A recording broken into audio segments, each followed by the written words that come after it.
Des millions de comprimés psychotropes saisis, des dizaines de trafiquants arrêtés, dont 3 de nationalité marocaine, voilà le bilan d'une opération majeure menée par l'armée algérienne contre des réseaux criminels transfrontaliers. Cette action frappe fort et rappelle que la lutte contre le trafic de drogue ne connaît pas de frontières ni de nationalité. Passons aux détails de ce qui s'est passé. Dans la première région militaire à Alger, les unités de la gendarmerie nationale ont démantelé 2 groupes internationaux spécialisés dans le commerce illégal de substances psychotropes. Après des semaines de filature et d'enquêtes approfondies, les forces de sécurité ont intercepté plus de 4 millions de comprimés, arrêté une vingtaine de suspects de diverses origines et confisqué des véhicules, de l'argent liquide et du matériel dédié à ces opérations illicites. Ce volume impressionnant de psychotropes aurait pu submerger plusieurs wilayas en un rien de temps, provoquant un désastre pour la santé publique, la sécurité et l'équilibre social. Parmi les arrêtés, on trouve des étrangers, ce qui met en lumière l'aspect transnational de ces bandes organisées. Les autorités soulignent que cette réussite n'est pas due au hasard, mais à un suivi rigoureux des mouvements suspects depuis les zones frontalières jusqu'aux cœurs urbains. Ces criminels employaient des tactiques astucieuses, comme varier les itinéraires, utiliser plusieurs moyens de transport et impliquer des complices pour cacher la marchandise avant sa diffusion dans les villes.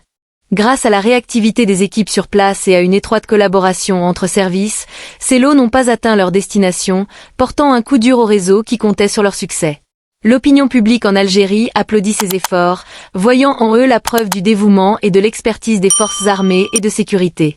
Pourtant, de l'autre côté de la frontière, certaines voix s'indignent de l'arrestation de ressortissants marocains, cherchant à politiser une affaire purement criminelle ou à la teinter d'émotions fraternelles. Les analystes rappellent une vérité simple. La loi s'applique à tous, sans égard à l'origine. Quiconque introduit des stupéfiants sur le sol algérien met en péril la société et doit en répondre comme un délinquant. Ces réseaux en Afrique du Nord recrutent de multiples nationalités, expliquant la diversité des profils arrêtés. Mettre l'accent sur la nationalité de quelques-uns pour crier à la persécution semble être une manœuvre pour brouiller les pistes et cacher les vraies intentions lucratives de ces groupes qui profitent des failles frontalières. Cette intervention s'ajoute à une série d'opérations menées par l'armée algérienne contre le crime organisé et le narcotrafic. Des quantités records de résine de cannabis, de psychotropes et de cocaïne ont été neutralisées, et des cellules de soutien financier et logistique ont été anéanties. Parfois, des éléments terroristes ont été stoppés en tentant d'emprunter ces mêmes circuits pour armes et drogues, révélant les connexions entre banditisme et menaces extrémistes. Les experts sociaux alertent sur les ravages des psychotropes. Faciles à cacher et bon marché, ils touchent vite les jeunes, les étudiants et les classes modestes, déchirant le tissu social. Un seul usager peut semer la violence chez lui ou dans son entourage, recourant au vol ou à l'agression pour financer sa dépendance, ce qui gonfle la criminalité et pèse sur les institutions. Saisir des millions de doses, c'est comme épargner des milliers de foyers d'une crise majeure. Le ministère de la Défense met en avant le rôle clé du professionnalisme et de la veille permanente de l'armée nationale populaire et des services de sécurité dans ses victoires, tout en affirmant que le combat se poursuit sans trêve. Les citoyens sont invités à signaler les anomalies suspectes, car sauvegarder la jeunesse relève d'un effort partagé entre État et société. Dans les rues algériennes, les gens expriment leur gratitude. Un parent confie que l'idée de ces comprimés inondant écoles et quartiers est glaçante et que les forces de sécurité ont préservé une génération entière. D'autres insistent que les trafiquants sont des criminels purs, peu importe leur passeport, et que la fraternité n'excuse pas d'endommager la santé collective. Des observateurs politiques notent que certains cherchent à exploiter ces incidents pour attiser les tensions, détournant l'attention du fond du problème.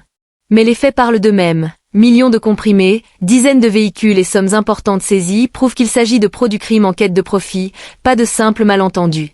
La législation algérienne sur les stupéfiants est l'une des plus dures de la zone, avec peines longues, amendes élevées et saisies totales, pour dissuader quiconque de voir le pays comme une route facile. Ce cadre envoie un signal ferme, les frontières ne toléreront pas les abus. Au final, cette opération expose la réalité régionale où crime organisé, enjeux sécuritaires et économiques s'entremêlent. Les bandes exploitent les fragilités pour des gains illicites, mais la riposte algérienne, via ses actions répétées, repose sur l'alerte, l'anticipation et l'action terrain. Tandis que des débats se focalisent sur les nationalités, l'essentiel est clair, des millions de dangers évités pour les jeunes, des criminels sous les verrous, et une bataille inlassable pour la sécurité nationale et la vitalité de la société, une barrière que rien ne franchira.